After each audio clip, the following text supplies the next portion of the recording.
What's interesting is that often big dreams come in small pots, and you know, as a consumer society, we're used to just clicking for things and we get fruit straight away. And sometimes we've got these big plans for our lives and we're saying, God, give me more fruit, make me successful. And what we get, in fact, is a small apple plant from Tesco's, and there's no leaves on it, there's no foliage, there's no fruit that comes with it. But God kind of expects us to just start being faithful and digging and starting applying ourselves. You know, breaking up the fallow ground in prayer is just so important. Nurturing the plant, building the right foundations so that it will, in its time, produce fruit that's 30, 60 and 100-fold.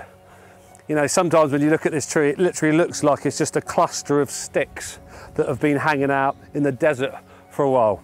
But actually, within these roots, there's the potential to produce over 10,000 apples. But we've got to be faithful in the small. You know, there's that verse, I think, that says that we shouldn't despise the day of small beginnings. And I actually think it's because often God wants to do more on the inside of us than on the outside of us. You know, sometimes the way that God blesses us is by giving us a problem to solve.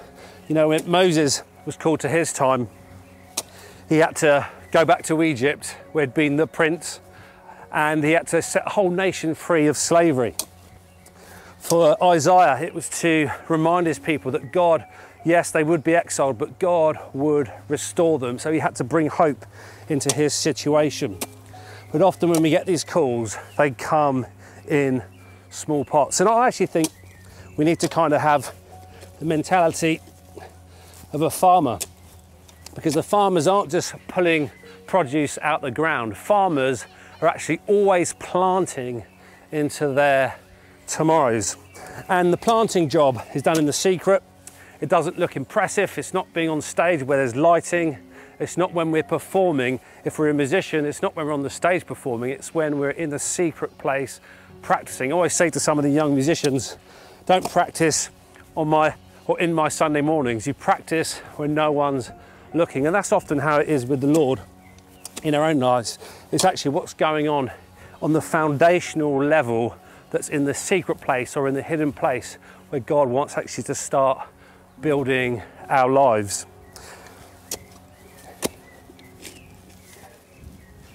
One thing I think we need to be aware of when we plant into our future is that planting is not neutral.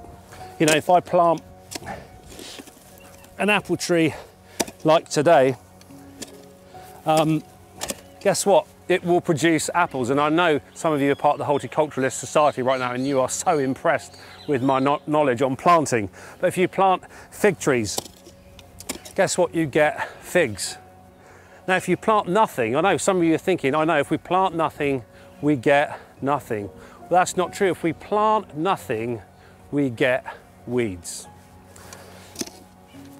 I mean, how many people do we know in our lives, or do we have friends where they've just kind of stopped planting and weeds have grown in their lives because something happened in their past? Maybe it's an unresolved issue, maybe it's jealousy. He said, she said, someone stepped on their patch, and because of it, they've held on to these things and stopped planting. You know what? I believe today is the day where God wants us to start planting again. Maybe you've been just sort of sitting in neutral, but actually we are designed by God to be people that sow and people that reap. That's why Genesis 2 says that we image God and we were called to be creators, gardeners in the first garden, not just park rangers letting things randomly grow, but actually to cultivate, to sow, to plant, to create music, to create culture. God has called us to be a people who sow and reap.